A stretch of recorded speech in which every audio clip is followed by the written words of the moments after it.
So, good morning guys. So, for today's video, ang lulutuin natin ngayong araw, ngayong umaga ay pork steak.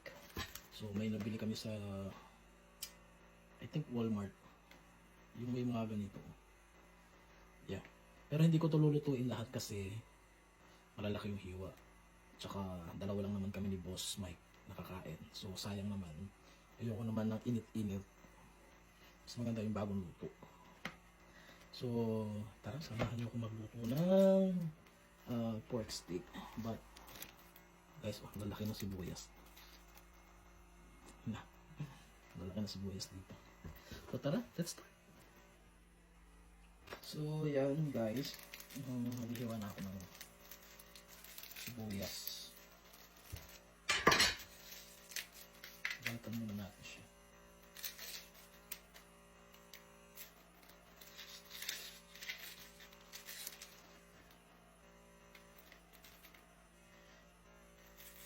Maaga tayo magluluto kasi based on the weather forecast, mag-snow daw. Eh, katagal ko nang inaantay na mag-snow. Let's see. Para makagawa tayo ng snowman. So ayan guys, hiwain lang natin itong sibuyas. Ng pa onion rings pabilog.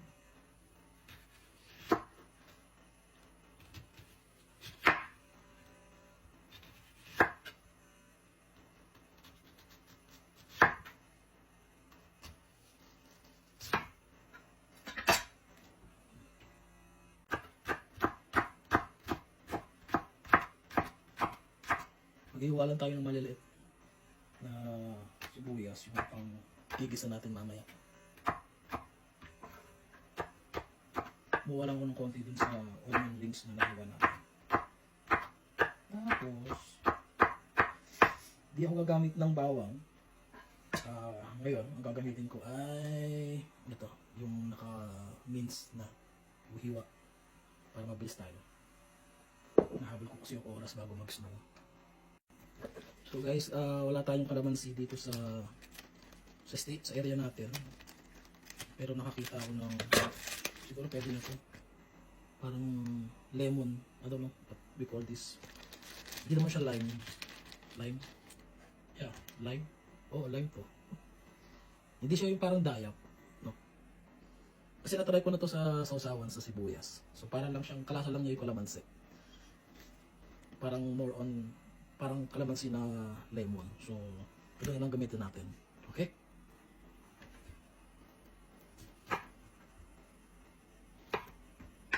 Ayan guys, ganito yung tsura nyo. Yan. Okay na to.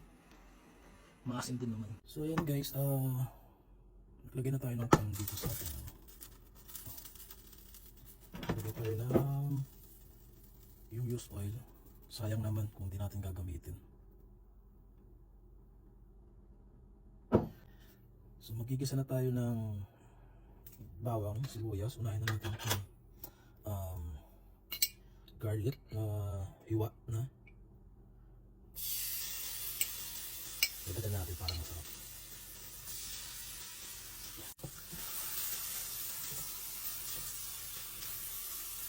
Hiwa natin sibuyas.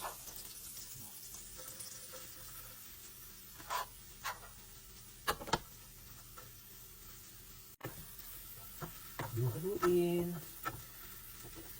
Tapos kapag naamay na natin yung pinaghalong bawang sibuyas, guys, lagyan na natin yung ating pork. Okay? So lagyan na natin yung ating pork. Grabe laki. So hindi ko na hiniwa para aesthetic. Char. Lagyan natin siya. Lagyan tayo ng mga ilang minuto. Sabit lang. Check natin guys kung ating tapos balik na rin lang natin siya tapos maglagay lang tayo ng konti patis.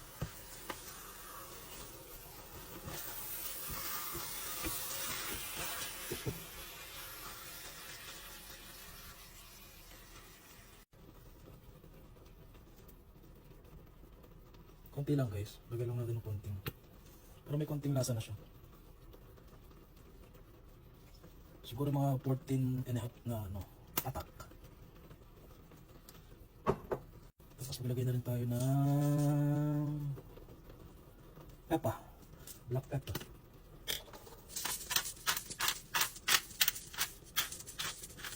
Isa ko lang ba yung hirap gumamit na ito. So, totoo lang. I-stop lang natin. Hintayin lang natin ng mga siguro mga 2-3 minutes. Tapos balikan ulit natin. Okay? So check natin guys.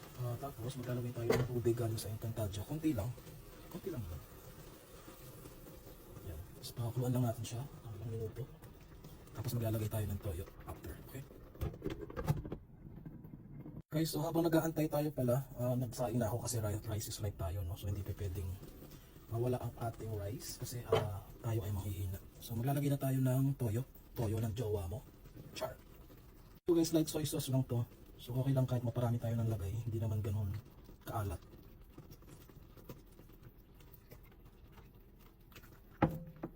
Lalagay na rin ako ng mga 2 pirasong bay leaves lang.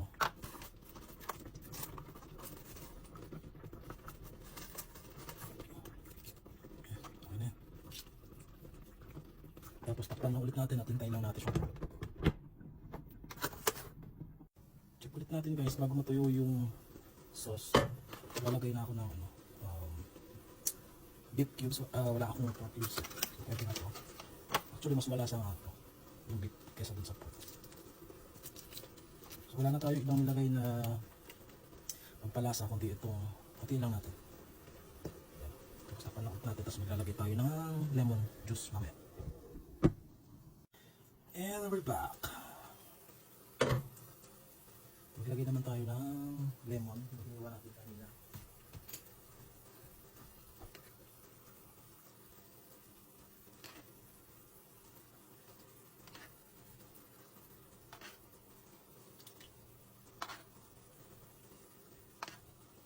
Tapos mamaya, mag-add lang tayo ng konting sugar. Okay? So guys, mag-add na tayo ng konting sugar. Kunti lang. Ngayon naman natin maging matamis yung ating lipstick.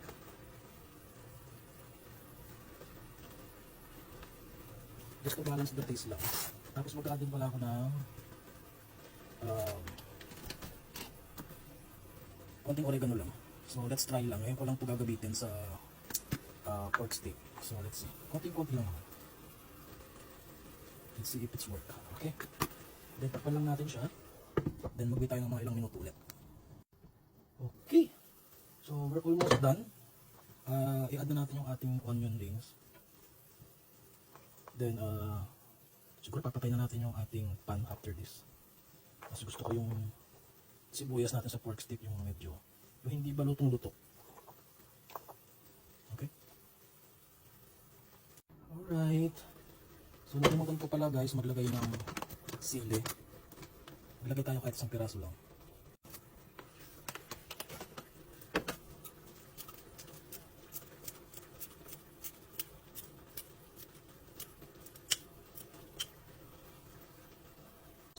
Pang pinali or garnish or aesthetic para sa ikagaganda ng ating ekonomiya.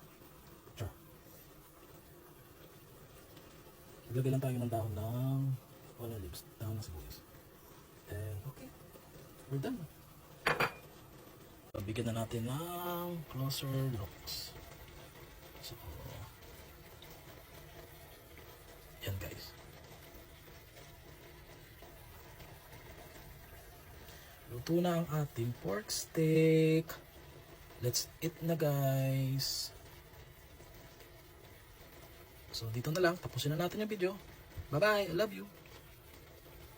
Paano ba? Ganun. Bye.